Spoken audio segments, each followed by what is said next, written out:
Okay, ang ating pong lesson sa loob ng isang linggo ay may pamagat o pinamagatan itong ang tagumpay ng kanyang pag-ibig. So ito po, makapansin po natin na ipinapakita po dito sa ating pong lesson yung magiging huling kaganapan pagdating po o sa mga huling kapanahunan. Kumbaga, nung kinwestiyon ng ating pong father yung title ng mga pangyayari sa huling araw. Sabi niya ay, bakit ganyan ang title niya, Dave? Sabi niya sa akin. Sabi ko, yan po ang pinaka-accurate. Ano po, yung mga pangyayari. Ibig sabihin, hindi lamang ito tumutukoy sa darating na panahon, ito po ay tumutukoy sa nakalipas at sa kasalukuyang nangyayari. Kasi pag sinabing mga mangyayari sa huling kapanahunan, ito po ay tumutukoy lang sa mangyayari sa huling panahon. Ano po? Kaya mga pangyayari, yun po ang tama pong pagkatagalog. Pero itong ating pong pag-usapan ay mga mangyayari sa huling kapanahunan. Ibig sabihin, ipinapakita po dito sa ating leksyon, ipinapakita po dito yung mga magiging kaganapan pagdating po ng huling kapanahunan. Yung kaganapan, pwede rin tumukoy sa kasalukuyang nangyayari at mangyayari pa sa nalalapit na panahon at sa mangyayari bago dumating ang ating Panginoong Hesus o sa pagdating ng ating Panginoong Hesus at sa mangyayari pagdating natin doon sa langit. Kaya ngayon pong umaga, ang ating pong leksyon ay hahatiin ko lang po sa tatlo bago ko po ibigay sa inyo. Bilis ng oras. Una po ay ano po ang magiging kaganapan bago dumating ang ating Panginoong Jesus. Ayan. Pangalawa, ano ang kaganapan o magiging kaganapan pagbalik mismo ng ating Panginoong Jesus, yung sa kaniyang mismong pagdating. At pangatlo, anong magiging kaganapan habang tayo po ay naroon sa langit sa loob po ng 1,000 taon. So yan lang po. Yan po ikot ang ating pong pag-aaral sa ating pong leksyon. Sabi po sa ating pong susing talata, sa Revelation chapter 21 verse 2, ang sabi po dito, at nakita ko ang banal na lungsod, ang bagong Jerusalem, bumababang galing sa langit buhat sa Diyos, gaya ng babaeng ikakasal, gayak na gayak sa pagsalubong sa lalaking mga pangasawa niya. Narinig ko ang isang malakas na tinig mula sa trono ngayon. Mula sa trono, ngayon, ang tahanan ng Diyos ay nasa piling na ng mga tao. Mananahan siyang kasama nila at sila'y magiging bayan niya, makakapiling nila ng palagian ang Diyos at siya ang magiging Diyos nila. Napakasarap isipin po mga kapatid, na tayo po ay kasama po dito sa sinasabi po na sa nakita po ni John. Pinakita kay John yung mangyayari sa darating na panahon. Ibig sabihin, kung tayo po ay nagbabasa ng Biblia at binibigyan natin ng pansin itong aklat ng Apokalipsis, hindi po tayo maliligaw. Makikita agad natin yung direksyon kung tayo po ay magiging matibay sa ating pong pananampalataya. Ang sabi po dito, narinig ko ang isang malakas na tinig mula sa trono ng Diyos. Ngayon, ang tahanan ng Diyos ay nasa piling na ng mga tao. Nakakatuwa po, no? Yung tahanan ng Diyos ay naroon na sa piling ng mga tao. Tayo po ang pumunta doon at naroon ang mga tao sa tahanan ng Diyos. Mananahan siyang kasama nila at sila'y magiging bayan niya. Makakapiling nila ng palagian ang Diyos. So napakasarap isipin ng ating pong manlalalang ay ating pong makakasama sa panahong ito. Ngayon, ano po ba ang magiging kaganapan bago dumating ang ating Panginoong Jesus? Ang isa sa kaganapan ay mahatagpuan natin sa Apokalipsis chapter 12 verse 17. Ano po ang nakalagay po doon? Dapat alam po natin yan. Pundasyon po yan ng ating pong paniniwala pagdating po sa tunay na iglesia, a remnant church. Ano po nakalagay doon? Revelation chapter 12 verse 17. At wala ko dito at nagalit ang dragon sa babae. Okay. Ibig sabihin, sa huling kapanahunan, bago dumating ang ating Panginoong Yesus, galit si Satanas saan?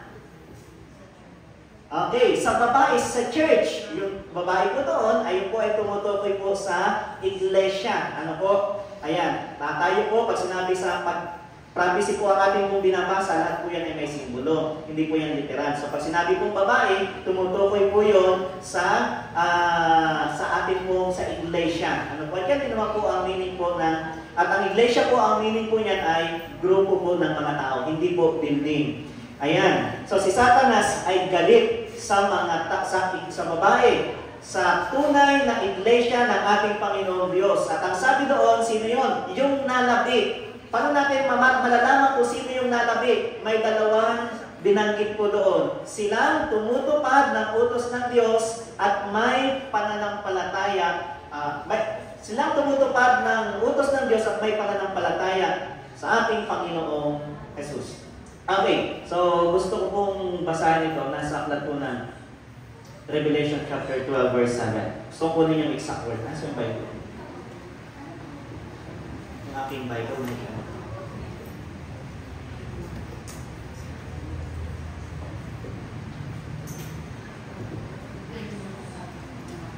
Ang sabi po dito, 12 verse 17. Lalo pang nagalit ang dragon, kaya nilusog niya ang iba pang mga anak ng babae. Ito'y walang iba, kundi ang mga taong sumusunod sa mga utos ng Diyos at sa mga katotohanan itinuturo ni Jesus. May espiritu po ng hula. Ayan. So, ibig sabihin, dalawang katangian. Galit po ang si Satanas diyan sa iglesia na yan na may dalawang katangian. Una, isang iglesia na sumusunod sa utos ng Diyos at pangalawa ay may espiritu ng hula. Ibig sabihin ay mayroon po spirit of prophecy, mayroon pong propeta. So dalawang katangian po yan. Ang tunay na iglesia, ang remnant, ay dapat po mayroon pong spirit of prophecy. Hindi lang sumusunod sa utos ng Diyos, meron din pong propeta. Kaya tayo po mga Seventh-day Adventists, naniniwala po tayo na si Ellen G. White ay atin pong propeta. Ano po? Dahil isa po yan, pag inalis po natin yan, hindi na po tayo ang remnant church na tinutukoy sa Revelation chapter 12 verse 17. Pero as long as tayo po naniniwala na tayo po ang remnant church, hindi lamang po tayo basta sumusunod sa utos ng Diyos. Tayo po naniniwala na ang remnant church ay mayroon po propeta. Ano po? Okay. So wag po natin naalisin yun, yung pagiging propeta ng ating pong ni Mrs. White. Okay. Dahil yan po ay katangian po ng remnant church. Okay, yan po ang una, nagalit ang dragon sa babae. Ang pangalawa po, na magiging kaganapan, at dahil nagalit ang dragon, galit si Satanas sa iglesia. Okay, so ito po ang nangyari. Una, pagdating po ng takdang panahon, ang unang magiging kaganapan dahil sa galit po ng kaaway, ang una po ibubuhos ang banal na espiritu sa bayan o sa mga anak ng Diyos. Hindi natin alam kung ito ay sa remnant ng, basta ito ay sa mga anak ng Diyos. Dahil baka naman may sa ibang pananampalataya may mabuhusan din ng banal na espiritu. Pero sa atin po bilang remnant, ibubuhos po ang banal na espiritu sa atin ang ating Panginoong Diyos. Ang tawag po natin dyan ay close of probation. So, yan po, sa ating pong lesson. Sinundan ko lang po yung ating lesson. Ang tawag po dyan ay close of probation. So, pag hindi po tayo nabuhusan ng banal na espiritu, ay mahirap po yun. Baka napakalaki ng posibilidad na tayo po ay hindi na magkaroon ng tinatawag na kaligtasan. Kasi binuhos na po yung banal na espiritu. Yan, close of probation. Pangalawa, pagbuhos ng banal na espiritu, meron pa ng kasunod. Ang tawag po doon ay pagtatatak ng hayop. So, yung itatatak po dito, merong tinatawag na tatatakan ng hayop. Kasi pag tayo po ay walang banal na espiritu sa panahon ito, baka hindi rin tayo makatagal doon sa tinatawag nating kaharapin ng mga banal, kaharapin sa mga pagsubok. Ang tawag po may tanda ng hayop at ito po ay yung tinatawag po nating ano po yun? Tanda ng hayop sa ating po sa ngayon po sa ating leksyon. Tanda ng hayop, yung 666. Okay. Itatatak po yan. Itatatak. Yan po ay ipapatupad. Ano po? ang ibig sabihin po ng ipapatupad yung 666 na yan, ang magiging pagsamba po natin, mga minamahal ko po mga kapatid, ay hindi na po, ang magiging pagsamba ay hindi na po iba-iba. Yan, dalawa na lang, Sabado or Linggo. Ang tanda ng Diyos, 777. Samantalang ang tanda ng hayop o tatak ng hayop ay yung tinatawag po natin 666. So, itatatak po yan, ipapatatak. O, binanggit naman sa nakarang lesson kung paano itatatak yan. Hindi ko na po kailangan i-explain ano po. Nasa nakalipas na lesson yan kung paano itatatak. Hindi yan yung microchip. Hindi tayo naniniwala doon. Yan po yung aral po ng born again. So, ibig sabihin po mga kapatid, pag sinabi po natin tanda ng hayop, ito po ay isang batas na ipapatupad. Hindi po itatatak. Hindi tayo naniniwala kasi may nakita ako sa YouTube, umusok lang yung kape, tapos yung usok niya ay nagkorte ng 666, yun na daw ang 666.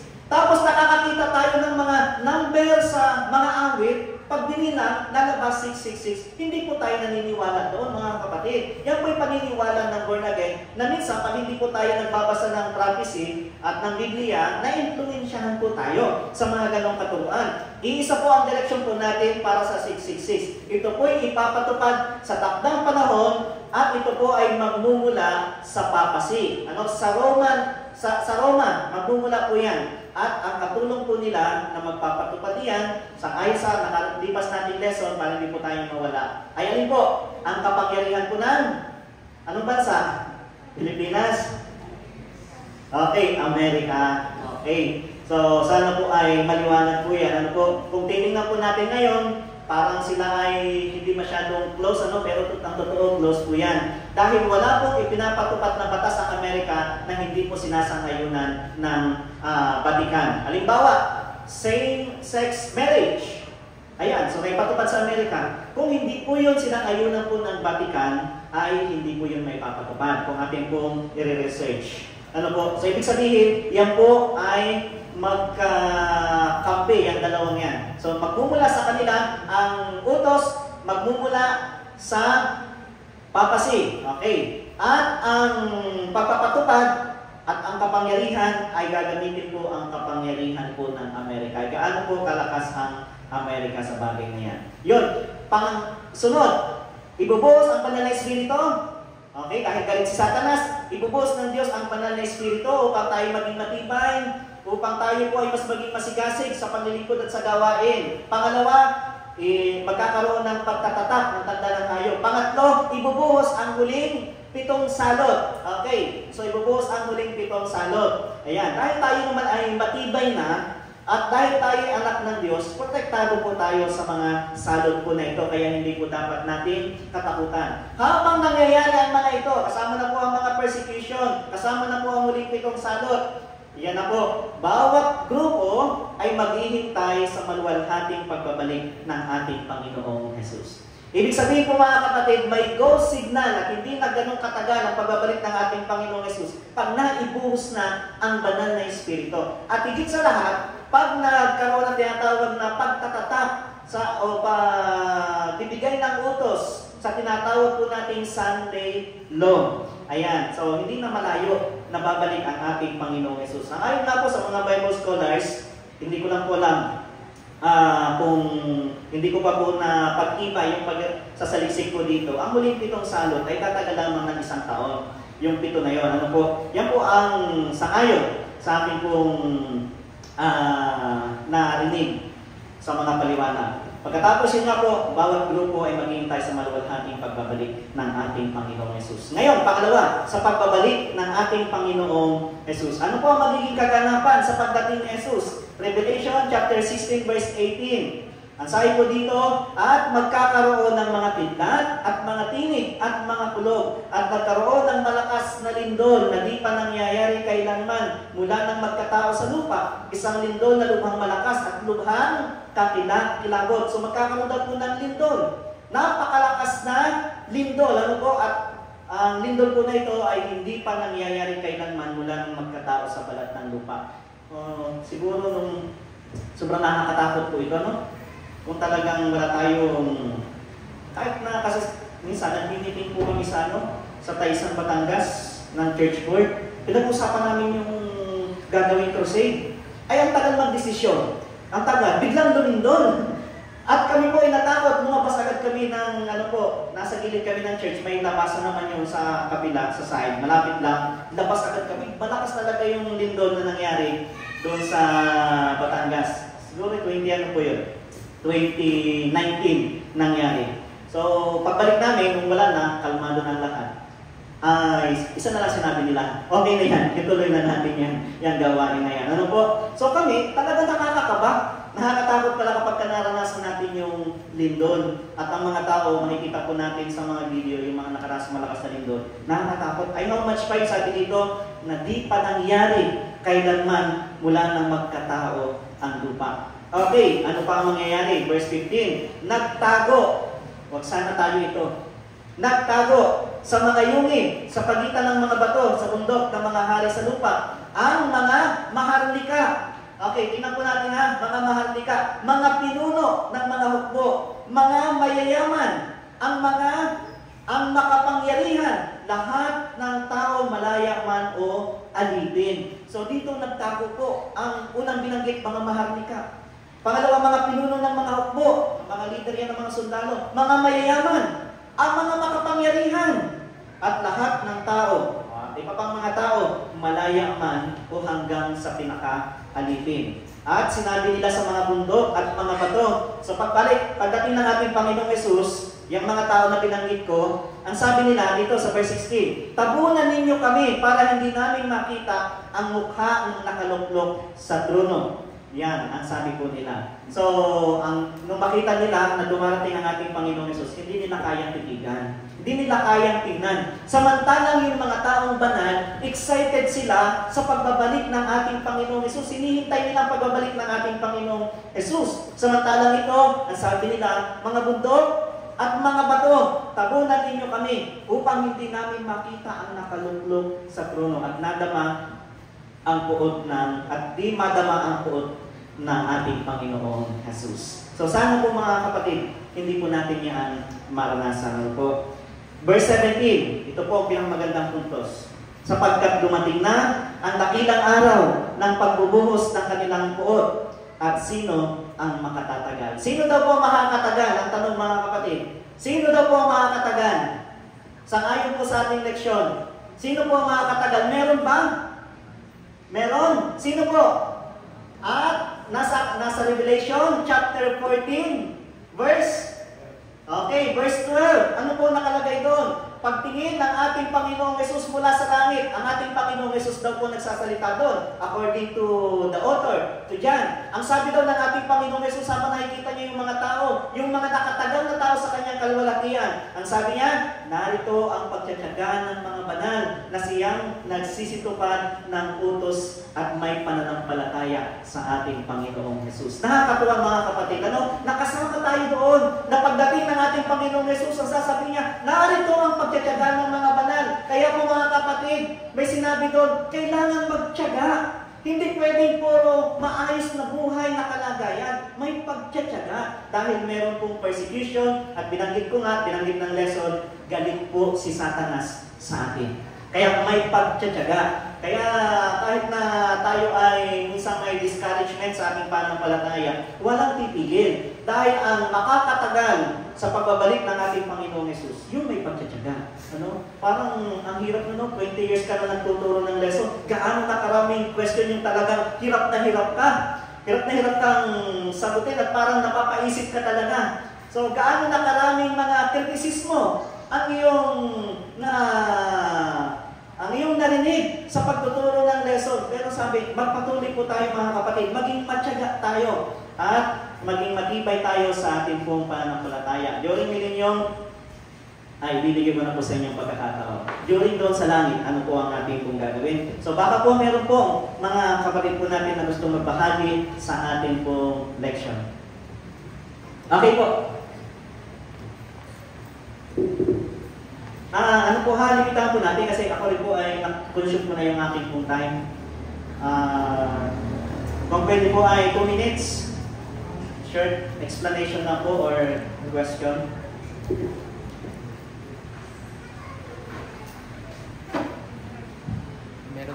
Yun. Ang katanungan ko po ay Pastor Eko po. Doon po sa panahon po ng kaligtigan, pag tayo po ay nasa panahon yun, paano po ang ating gagawin pagsampa? Tayo po ba ay makakaranas ng ganitong pamamaraan o tayo po ba ay magkakanya-kanya? Panahon ko na. Pagliliglig. Panahon ng pagliliglig. Okay. Kuya, maganda po yung tanong ninyo. Pero gusto ko na i-ano po natin, skip. Ano po, ayaw po matanggal itong pinakahuling tanong na gusto kong dagdagan po ninyo. Ano ang gagawin po natin habang tayo po ay nasa langit sa loob ng 1,000 years? Nasa ating po leksyon yun. Bago ko po sagutin, sasagutin ko po yan.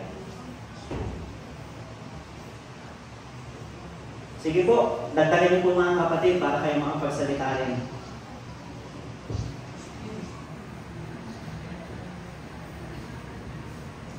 Okay, kung wala. Automatic po yun, kuya. Ano po, na tayo po ay baka nasa kanya-kanyang mga yungib o kung nasaan man nasa kanya-kanyang bahay, ang gagawin po nating pagsamba. Kaya nga sabi ng ating Panginoong Yesus, huwag sanang araw ng Sabat yung ating pagtakas sa mga bundok. Kasi nga, ang mga Hudyo noon ay sobrang higpit pagdating po sa araw po ng Sabat. Pero tayo, dahil sa panahon ito, ay pinipersecute na. Kagaya na lang ng COVID. O subukan niyo po yung COVID. Pumunta po din ay yung sa Palog, dire-diretso yan. Pero sa ibang lugar, subukan niyo po magtipon, yung mahigpit talaga na lugar. Araw po ng Sabat, tapos kayo ay dikit-dikit. May pagsamba. Ano po ang gagawin ng Ano po ang gagawin ng munisipyo natin? Ng gobyerno? Di ba? Siyempre, tayo ay talagang kakasuhan. O kaya naman ay bibigyan tayo ng parusa. Pagmumultahin tayo. So tayo po ay meron din tinatawag na takot-list tayo sa mga bagay na yon. Ngayon, sa panahon yon, mas malala. Siyempre, yung nag-COVID pa lang, pero mas malala. Tayo ay meron na maaari tayo po ay patayin na, o kaya naman ay meron pong kakaukulang parusa pag nangyari. Kaya tayo po ay nasa kanya-kanya ng mga grupo ng pagsamba. Kagaya ng karoon ng persecution, ang iba po ay pumunta sa wilderness. Ibig sabihin ay namundok sila at doon po nila pinreserve ang Biblia. So, parang ganun lang po ang mangyayari sa huling kapanahonan po yan. Ano po? Hindi na po ganitong Kaya, samantalahin nyo na, habang tayo nagkaka-fellowship pa, mga kapatid, maggalak na tayo at magawa na tayo pagka-fellowship o kaya ng pag-araw po ng Sabado. Kasi darating ang panahon, ay kahit baka kanya-kanyang pamilya na tayo, hindi na tayo ganitong nagkakasama-sama. Okay? Okay na po? Sige po, baka pa may gusto pang isagot doon sa tanong ni Kuya.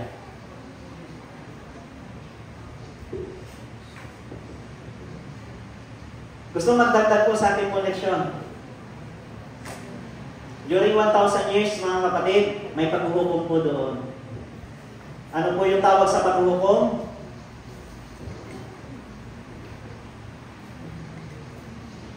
Okay? So, 3 phases po ang ating pong judgment na pre-advent judgment, millennium judgment, at yung tinatawag natin executive judgment, yung final judgment. Okay, so yung pre, yung binanggit ko po, bago dumating ang ating Panginoong Yesus, millennium, yung binanggit kasi ng ating pong lesson, ibig sabihin, tayo po ay huhukuman pagdating doon sa langit. May paghuhukom pa rin sa atin. Anong klaseng paghuhukom? Para lang sagutin yung salita, yung tanong na why. Yun lang po ang purpose ng paghukom na yon, para sagutin yung why. Ano po yung why na yon? Pagdating kasi sa langit, yung ina-expect natin tao na dapat ay naroon, ay wala doon. At yung ina-expect natin na dapat ay wala doon, ay yun ang naroon. At yun nga tanong natin, bakit tayo naroon? Dating doon sa langit. Para sagutin yung tanong na why. So bubuksan ang aklat ng talaan ng Diyos. Ito ang dahilan kung bakit wala si ganon. Ito ang dahilan kung bakit yung ini-expect mo na wala, ay maririto ngayon. Ayan, dahil ang Diyos ay Diyos na kung saan ay balanse sa lahat po ng bagay. So yun po, during tayo po nasa 1,000 years, isa yun sa bagay na mangyayari po sa atin.